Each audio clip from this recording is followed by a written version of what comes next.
The second cure, control thy expenditures. Some of your members, my students, have asked me this. How can a man keep 1/10 of all he earns in his purse when all the coins he earned are not enough for his necessary expenses? So did Arkad address his students upon the second day. Yesterday, how many of thee carried lean purses? All of us of the class. Yet thou do not all earn the same. Some earn much more than others. Some have much larger families to support. Yet all purses were equally lean. Now I will tell thee an unusual truth about men and sons of men.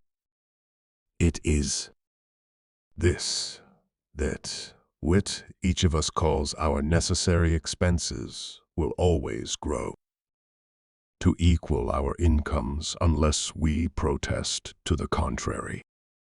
Confuse not the necessary expenses with thy desires.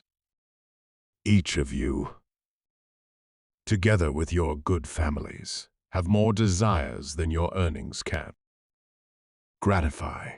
Therefore are thy earnings spent to gratify these desires insofar as they will go. Still, thou retainest many ungratified desires. All men are burdened with more desires than they can gratify. Because of my wealth thinkest thou I may gratify every desire? 'Tis a false idea. There are limits to my time. There are limits to my strength. There are limits to the distance I may travel. There are limits to what I may eat. There are limits to the zest with which I may enjoy. I say to you that just as weeds grow in a field wherever the farmer leaves space for their roots, even so freely do desires grow in men. Whenever there is a possibility of their being gratified, thy desires are a multitude, and those that thou mayest gratify are but few. Study thoughtfully thy accustomed habits of living. Herein may be most often found certain accepted expenses that may wisely be reduced or eliminated, demanded for each coin spent. Therefore, engrave upon the clay each thing for which thou desireth to spend. Select those that are necessary and others that are possible through the expenditure of 9/10 of thy income. Cross out the rest and consider them but a part of that great multitude of desires that must go unsatisfied, and regret them not. Budget then thy necessary expenses. Touch not the 1/10 that is fattening thy purse. Let this be thy great desire that is being fulfilled.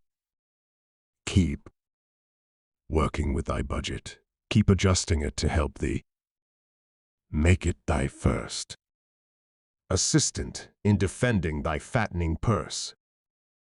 Hereupon one of the students, wearing a robe of red and gold, arose and said, I am a free man. I believe that it is my right to enjoy the good things of life. Therefore do I rebel against the slavery of a budget which determines just how much I may spend and for what. I feel it would take much pleasure from my life and make me little more than a pack-ass to carry a burden. To him, Arkad replied, Who, my friend, would determine thy budget? I would make it for myself, responded the protesting one. In that case, were a pack-ass to budget, his burden would he include. Therein, jewels and rugs and heavy bars of gold? Not so. He would include hay and grain and a bag of water for the desert trail. The purpose of a budget is to help thy purse to fatten.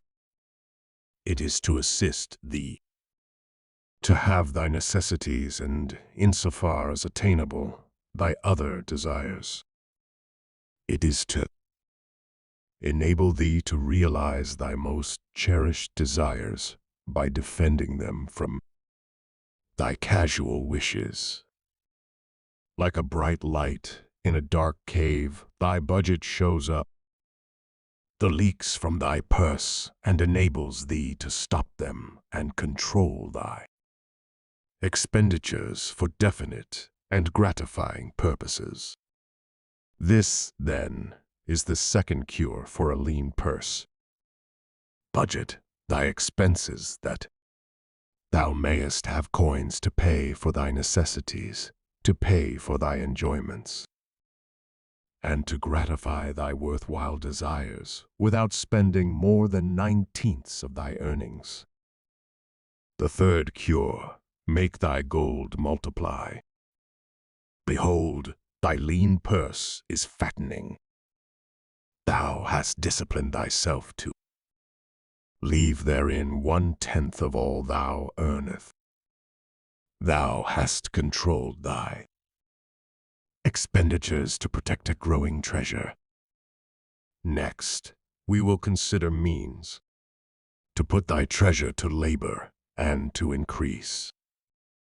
Gold in a purse is gratifying to own and satisfieth a miserly soul, but earns nothing. The gold we may retain from our earnings is but the start. The earnings it will make shall build our fortunes. So spoke Arkad upon the third day to his class. How, therefore, may we put our gold to work? My first investment was unfortunate, for I lost all. Its tale I will relate later.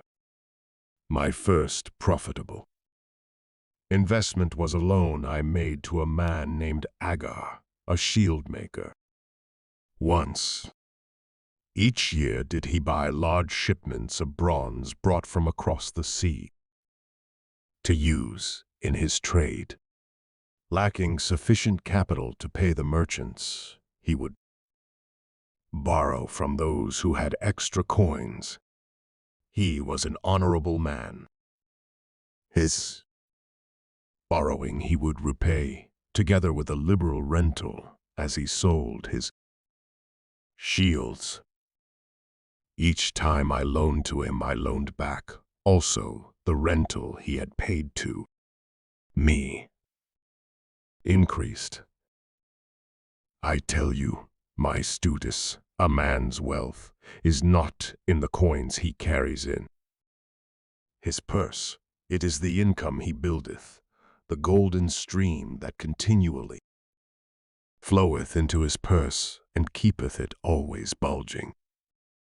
That is what every man desireth. That is what thou, each one of thee desireth, an income that continueth to come, whether thou work or travel. Great income I have acquired, so great that I am called a very rich man. Gaining wisdom from this experience, I extended my loans and investments. As my capital increased, from a few sources at first, from many sources, later flowed into my purse a golden stream of wealth available for such wise uses as I should decide. Behold, from my humble earnings I had begotten a hoard of golden slaves, each laboring and earning more gold. As they labored for me, so Their children also labored and their children's children until great was the income from their combined efforts. Gold increaseth rapidly when making reasonable earnings as thou wilt. See from the following. A farmer, when his first son was born, took 10 pieces of silver to a moneylender and asked him to keep it on rental for his son until he became 20 years of age. This the moneylender did, and agreed the rental should be 1/4 of its value each 4 years.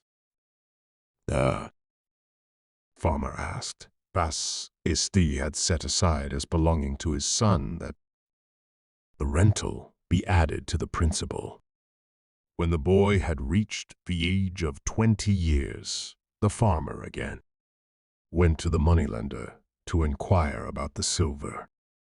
The moneylender explained that because this sum had been increased by compound interest, the original 10 pieces of silver had now grown to 30 1/2 pieces. The farmer was well pleased, and because the son did not need the coins, he left them with the moneylender. When the son became 50 years of age, the father meantime having passed to the other world, the money lender paid the son in settlement 167 pieces of silver. Thus, in 50 years, had the investment multiplied itself at rental almost 17 times. This, then, is the third cure for a lean purse, to put each coin to laboring that it may reproduce its kind even as the flocks of the field, and help bring to the income a stream of wealth that shall flow constantly into thy purse.